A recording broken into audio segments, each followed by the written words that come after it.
Greetings, Math122. This is section 3.2. We're going to get into a little bit more information about exponential and logarithmic functions, specifically talking more about graphs. So again, as I mentioned in 3.1, these are graphs to add to your mental bank of parent functions. So let's get going. So logarithmic functions. So I'm going to talk about things with base A. That means any number, okay? Usually any whole number, but it could be any number, honestly. And we have this special one, the natural log, which we use base E that we talked about in 3.1. But let's just talk about base A for a minute, where x is greater than 0, a is greater than 0, and a is not equal to 1. Because if a were 1, then the value of the function would always be 1, and that would be a constant function. So the log of, here, let's write this down. Y equals log base A of x if and only if, a equals, or x equals a to the y. So y is log base A of x if and only x equals a to the y. And honestly, this is how I think of logs. When I look at log base A of x, I say to myself, what number, a to what number is going to give me x, right? That's what the value is. So sure enough, x is equal to a to the y number. So again, let me say that. A to what number y is going to give me x. And that's what you're looking for, is that to the what number. That's what we're looking for. So if we have a function, f of x equals log base A of x. And that's how we always have to learn to speak the right language, right? So log base A of x. So this is my base. Now there's a special one, and that's base 10, because we live in a base 10 world, right? So if I write f of x equals log of x, you notice I didn't write a base down there. Well, guess what? It's implied that that's a 10. So for log base 10, we don't write the 10. I'm going to go ahead and just give you a little preview. This is coming, but it's helpful to see it. Now, I always write my natural log, my ln, as a little cursive action there. So it just helps me keep it straight. And ln of x, well, I could write it log base E of x. But since it's a special one, we have a special way of writing in that, and that's ln. So we don't write log base E, and we don't write the 10 for log base 10. Right, so those are just little things to keep track of. So as you look on your calculator, you may see log, well, that's base 10. And when you see ln, that's base E. All right, so let's keep going. So we got those. So for example, 2 log base 3 of 9 is the same as saying 9 to the 3, 9 equals 3 to the 2 powers, so 3 squared. So sure enough, if I said log base 3, what exponent do I need to get a 9? Okay, and that's where the 2, that's what it's equal to, is the what exponent. Because remember, our function is a to some number. Okay, that's what the variable is this exponent. And let's look at this other one. So log base 5 of 125. So 5 to what power is going to give me 125? Well, 5 cubed gives me 120. So remember that the logarithm is an exponential function. It is not the same as many of the algebraic functions you've become accustomed to. So that means that log base a of x is the exponent to which it must be raised to get x. And that's what I was talking through. For instance, log base 2 of 8 is equal to 3 because 2 to the third power gives me 8. So these just take some practice. Of course, I will let you have some sort of formula sheet. The one at the end of chapter 3. Now we're only doing through section 3, so keep that in mind. But you can use that formula sheet, the summary at the end of chapter 3 to help you. So if I have log base 2 of x is equal to 32, all right? Because it says, what are we evaluating, all right? So let's jump into the problems. This is the question, here's the solution. So if I'm gonna evaluate this function, log base 2 of x, so log base 2 of 32, what number, here's my base 2, what number do I have to use as an exponent to get to 32?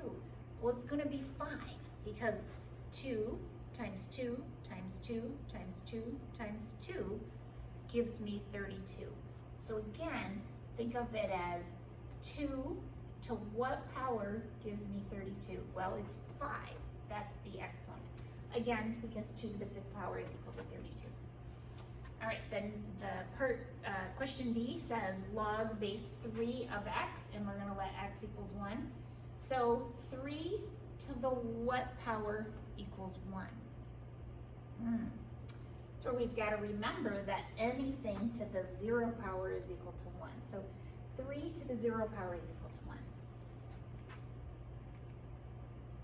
So what about f of 2 equals log of 4, base 4 of 2. So 4 to the what power equals 2? And you're saying, oh, wait a second, that number got smaller. How can I use an exponent? Well, remember that we can have exponents that are really roots, right?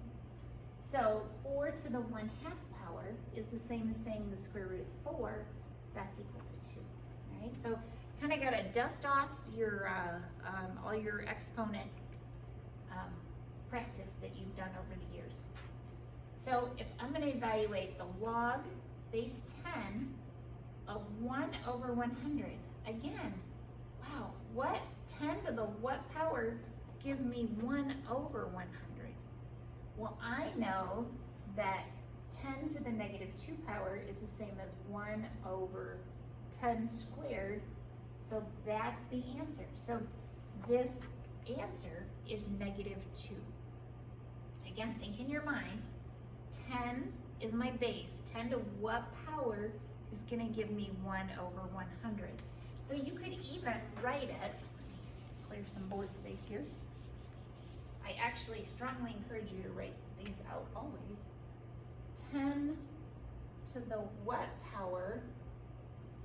Let's use y here because really we already have an x. Is 1 over 100. Well, I look at 10 to the y power as 1 over something that I know is 10 squared, right? So let's try 10 to the negative 2 is 1 over 100 because 10 to the negative 2 is 1 over 10 squared, which again is 1 over 100, all right? It just takes practice. All right, some properties of logarithms. So the log base a of 1, again, a to what power equals 1? Well, that's 0, okay? We already practiced one of those. So a to the 0 power equals 1. Log base a of a. So what, if I take a to what power am I going to get a? Well, if it stays the same, it's going to equal 1 because a to the first power is equal to a. Again, a is just some number that's your base. Log base a of a to the x equal to x. So this is where I have to do a little bit of manipulation. I know that a this is opposite function. So think of square root and squaring something, like those are inverse functions. I often think of them as opposite functions. So log base A of a to the x, these are functions that undo each other, so I just end up with an x. Same thing here, if I have a to the log of base A to the x is equal to x. So both of these, and they're called the inverse property because they undo each other, okay? So they're inverse functions. This is that one-to-one property we talked about earlier.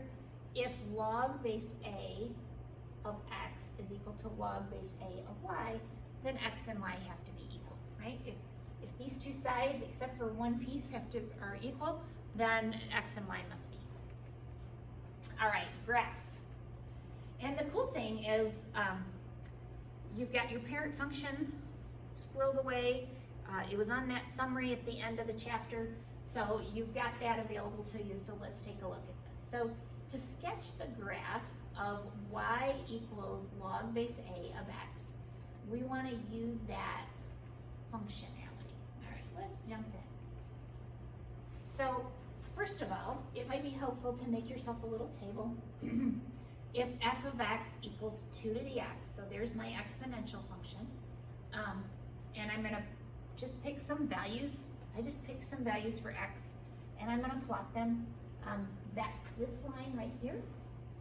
So sure enough, it goes through 0, 1, right? As I would expect back from my parent function of a to the x, I would expect that to go through 0, 1, and then it takes off.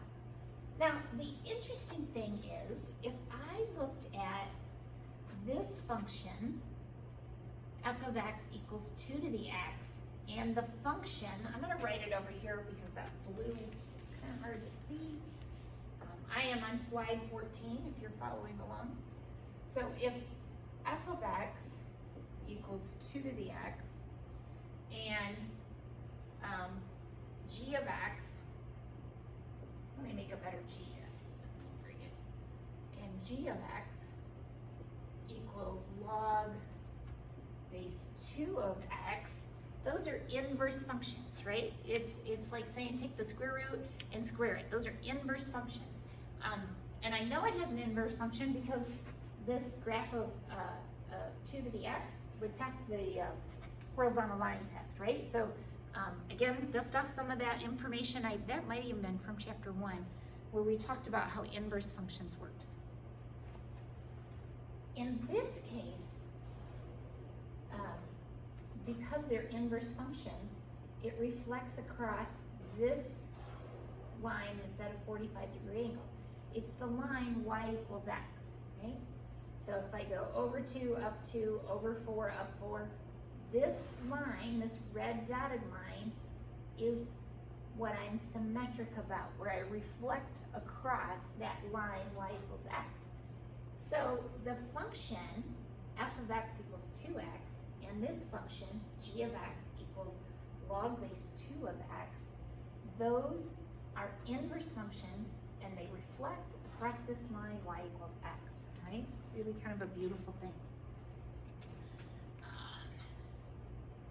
And we just did all that. All right, so what if I'm going to look at, let's look at graphs of logarithmic, all right? So these, we started with graphs of exponential.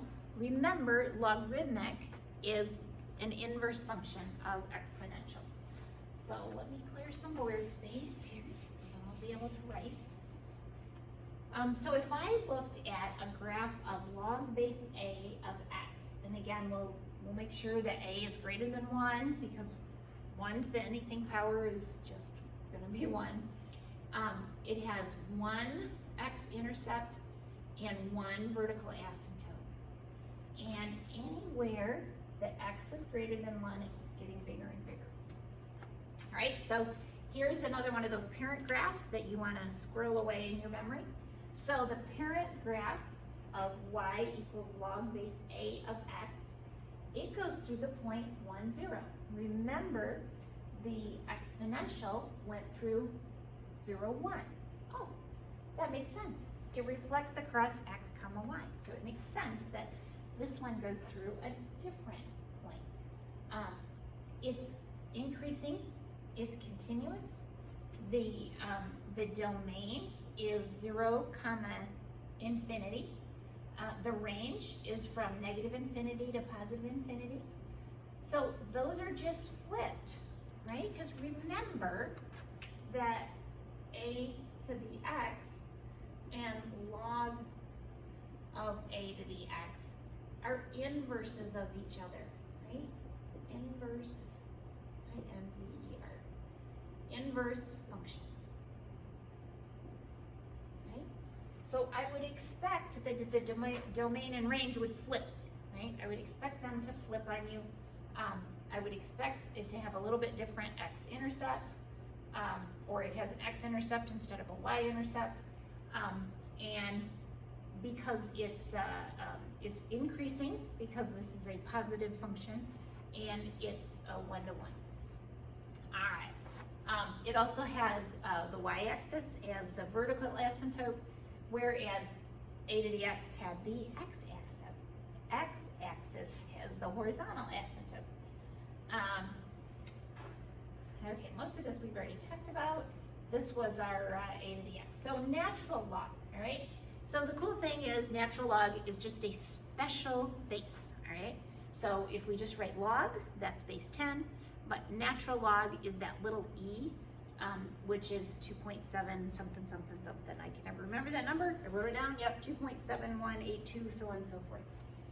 So my natural log can be written as f of x equals log base e of x. And again, we write it as ln of x. And you'll watch me, I will always write it in cursive like that, so that it's very clear that that's a special function, natural log of x. Okay, and again, why do we call it the natural log? Because a lot of things in nature follow that. Also financial, the way money works follows that when we talk about continuous. All right, excuse me. So let's try an example here, or let's try graphing it. So if I have e to the x, if you'll remember, e to the x went through 0, 1. The natural log goes through 1, 0.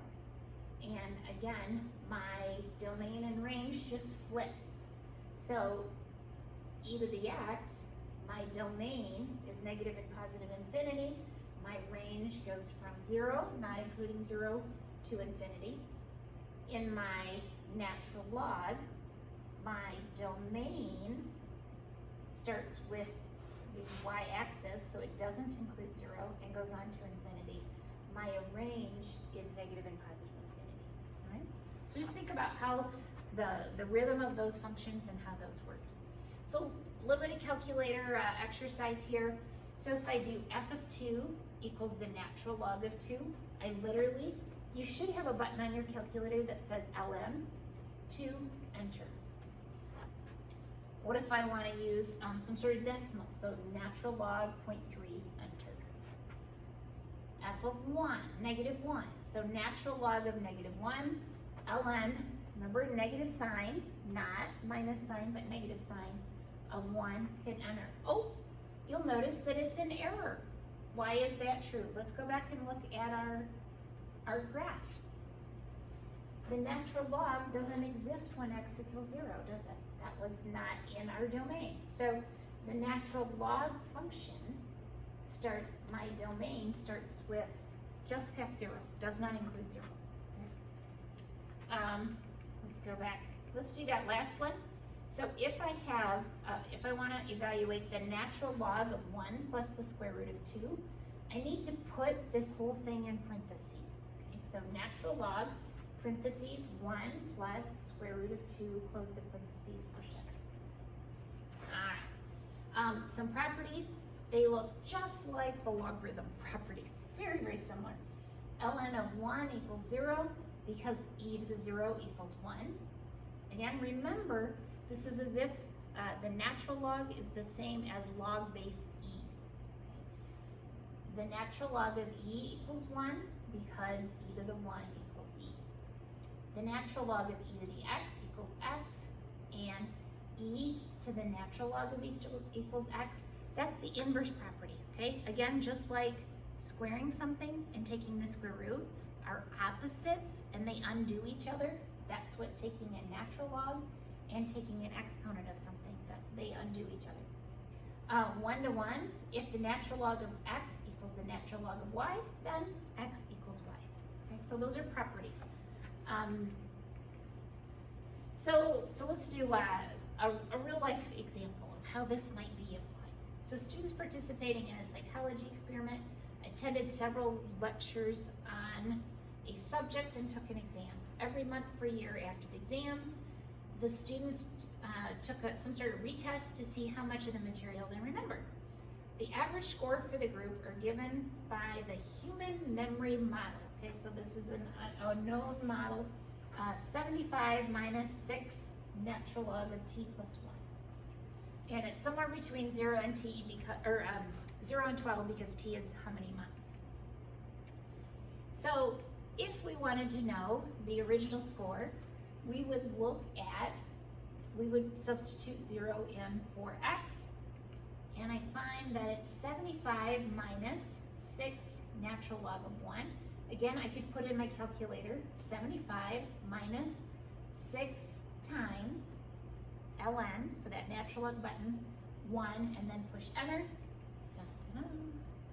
And I find that it's 75, because what's the natural log of 1? Well, it's 0, right? So I could use those properties, or I could have done it on my calculator.